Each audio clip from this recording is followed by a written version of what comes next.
Hello mga kabibig! Welcome back sa itong bagong YouTube channel. Ito ang pinakamaingay ng YouTuber sa balat na YouTube. Ako si Kabibig, maglebak-lebak na ta with evidence para yatang pinagtawanan si BBM ni VP Sara dahil takot sa hair follicle test. Nag-no si BBM sa hair follicle test. Parang may kinatatakutan, may tinatago. Kaya si VP Sara, ang mga tao binalikan yung previous video ni VP Sara na kung wala kang tinatakutang sikreto, magpa-hair follicle test ka. Si VP Sara nga, lahat ng test kukunin niya. Kung yan lang ang walang bagabag sa mga tao at yan lang ang yung mababalik ang tiwala ng mga tao sa iyo. Ang dami ng mga istorya na bangag ng ating presidente. Kaya kung ako si BBM, no, hindi ako matatakot sa hair follicle test. Nako, para yatang may labanan BBM versus Attorney Vic Rodriguez, 'di ba mga kabibig? So heto, balikan ulit natin yung video kung saan lahat ng government official, pati si Pangulong Bongbong Marcos ay hinamon ni VP Sara sa hair follicle test. At ngayon, si BBM said, no, no, no. Parang bata lang si BBM, no? So eto kabibig, balikan natin ha. Yun na ang bahalang humusga. Kaya nga sabi ni VP Sara, BBM is very incompetent na presidente. Okay, balikan natin ito ha. Ito na kabibig. With the assumption that he is a drug addict. Ooh. Because he continuously refuses to do a drug test. Mga kabibig, assumption pa ba? Kasi sa pag-no ni BBM, sabi nila, hindi na yan assumption para yata may kinatatakutan. Positive. Sabi ng mga nasa standby mga kagrupo ko sa Facebook. Sabi ng mga kagrupo ko sa Facebook, ay positive yan. Kasi may takot Parang biglang naratol nung tinanong na willing ba siyang mag-hair follicle test. Talagang naratol si BBM, parang biglang ngumiwi ang bibig ni BBM. Let's go, BP Sara. Ipakita mo nga mas karapat dapat kang leader. Napakadali naman, 'di ba? Tulad ko. Napakadali naman. Sinabi ko kaagad, gusto niyo ng neuropsychiatric test o kung ano pa man yung test na gusto niyo i-take ko.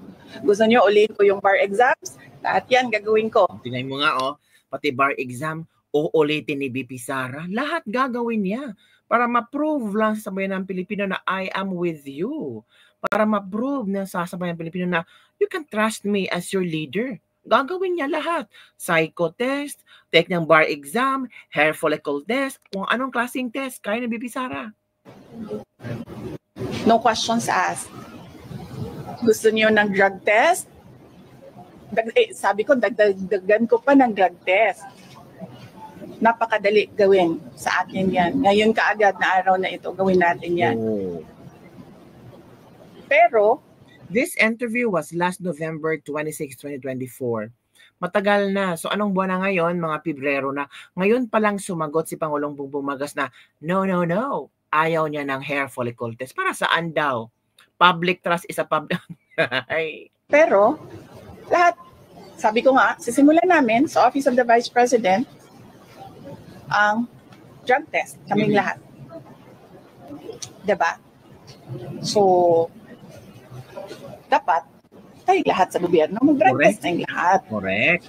Again, called on you to undergo a hair follicle test, citing the constitutional principle that public office is a public trust. What do you say to this, Mr. President? No.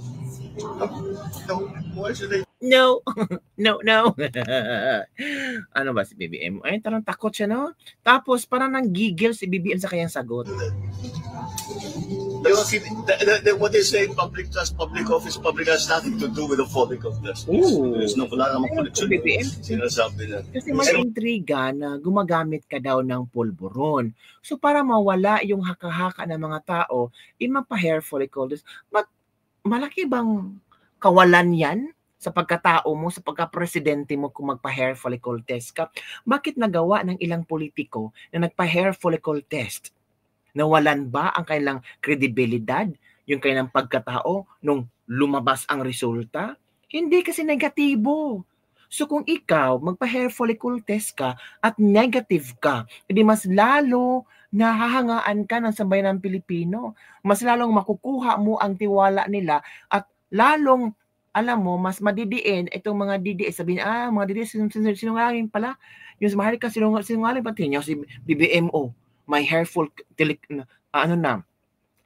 test, negative. So, mas, kung mangyari yan, so mas makuha mo yung simpatya ng maraming tao. Pero sabi mo, no. So it means, mas lalong magdududa ang mga tao. Kasi yung iba kasi sabi niya, nag-no, guilty. Nako po. He's always had that weakness every time when he was still working for me. If you believe in what he was saying, why did he work for me? Nako po, guilty na guilty si BBM, sabi ng isang netizen. Pagbigyan mo na BBM para makita kung ano talaga ang mangyayari, at eto na. Nalaman niya ni Attorney Vic Rodriguez na sumagot na si BBM. Nag-reply din si Attorney Vic Rodriguez. Oo, mga kabibig. So heto ang reply ni Attorney Vic Rodriguez. Naku, sampala na ito ng katotohanan. Sampala ng mga tinatagong baho nila. Naku, nung dating magkaibigan at best friend, ngayon, magkaaway na. Ito na, kabibig. Hindi pala to, oy. Ano ba yan? Ito pala. Ano ba yan, oy? Okay, wait for our kabibig, ha? Ito na. Ito yung storya, hindi mamatay-matay. I never accused him of someone who is using drugs. In fact, I was the one who presented his negative drug test result way back in November of 2021. At nagpapatuloy ang usapin na yan. So ang sabi ko, para matapos na, yung istorya yang hindi mamatay-matay, I was suggesting, I'm still suggesting, he should undergo an open, fair, transparent, and credible hair follicle drug test. So that if it turns out negative, sinabi ko na ito, yung resultang negatibo, sampal niya sa mukha ng lahat na nag-aakusa sa kanya. And I will feel relieved because I was the one who presented initially yung kanyang negative drug test. I presented it first sa PIDEA and then NBI and then PNP. So yun ang konteksto ko.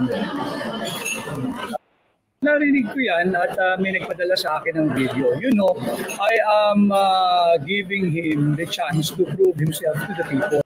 Tama naman ang advice ni Attorney Vic Rodriguez na binigyan lang ng chance si BBM to prove to the people that he is innocent about taking drugs. He is trustworthy sa mga tao. Pero parang iniba ang pagkumbinse ni Attorney Vic Rodriguez kay BBM. Kasi si Attorney Vic Rodriguez ang nagbigay ng negative result ni BBM noong kasagsagan ng eleksyon. Noong ang mga tao ay sumisigaw, lalo na yung kakamping na magpa-drug test si BBM. Nagpa-drug test negative. So para talaga na matapos-tapos na ang issue na ito at para naman mawala ng pagdududa ng mga tao, pati dito si Attorney Vic Rodriguez pinagdududahan na dinoktor ang drug test na BBM na negative. So para mawala talaga ang haka-haka at pagdududa ng mga tao, mabuti ba mag-hair follicle test? Yan ang punto ni Attorney Vic Rodriguez pero hindi naintindihan ni BBM. Kaya parang napikon si BBM ba? Tumaas ang high blood niya. Bakit ba matataas ang high blood mo BBM? Kung wala talaga ikaw tinatago, show. So, yun yung nga kabibig, parang parang ang mga tao parang sabi naman tao, ano ba to si BBM? Napikon. Paglabag sa konstitusyon at batas sa droga, ang kawalan ng kredibilidad ng Pangulo sa harap ng malalim na alegasyon ng paggamit ng cocaine at pagtatraidor sa tiwala ng publiko. Ang patuloy na pagtanggi ni Pangulong Bongbong Marcos na sumasailalim sa isang hair follicle test sa kabila ng seryosong mga alegasyon sa kanyang paggamit at pagka-addict sa cocaine ay isang malinaw na pagtalikod sa isang pananagutan niya bilang pinakamataas na pinuno ng bansa. Ang ganitong kilos ay hindi lamang nagpapakita ng kawalan ng transparency, kundi isang malinaw na pagtataksil sa tiwala ng publiko. Isang mabigat na paglabag sa saligang batas ng Pilipinas at sa kanyang tungkulin bilang punong tagapagpatupad ng batas laban sa illegal na droga. Yan mga kabibig ha. So kung ako si BBM, dapat sana ay gawin na niya ang dapat niyang gawin para matapos na ang issue na ito. Ito, number 1, paglabag sa konstitusyon at batas sa droga. Ayon sa Artikulo 7, Section 1 ng 1987 Constitution, ang Pangulo ay may tungkuling tiyakin ang tapat at maayos na pagpapatupad ng mga batas. Bilang pinakamataas na opisyal ng gobyerno at tagapangasiwa ng batas, tungkulin niyang ipatupad ang Republic Act No. 9165, ang Comprehensive Dangerous Drug Act of 2002, na naglalayong labanan ang illegal na droga sa bansa. Ngunit kung ang mismong Pangulo ay may matibay at seryosong alegasyon ng paggamit ng illegal na droga, paano niya epektibong maipapatupad ang batas na ito? Ayon sa Section 15 ng RA 9165, mahigpit na ipinagbabawal ang paggamit sa anumang ipinagbabawal na droga kabilang ang kokaina. Ang sinumang lumabag dito ay dapat sumasailalim sa rehabilitasyon at iba pang naaangkop na parusa. Yung kabibig, dapat talaga si BBM ba? Kung para wala na Mr. President, all due respect, talk to your fellow Pinoys thinking that they are far more intelligent than what you think. They will give you back respect for not insulting our intellects. Ika nga po, hindi lahat kahapon lang ipinanganak. If this administration is failing miserably on its economic promises, so be it. Not the first time. Yung kabibig. Don't forget to like, subscribe, and share this video. Nako po, exciting. So kung ano ang mangyayari kabibig. Bye!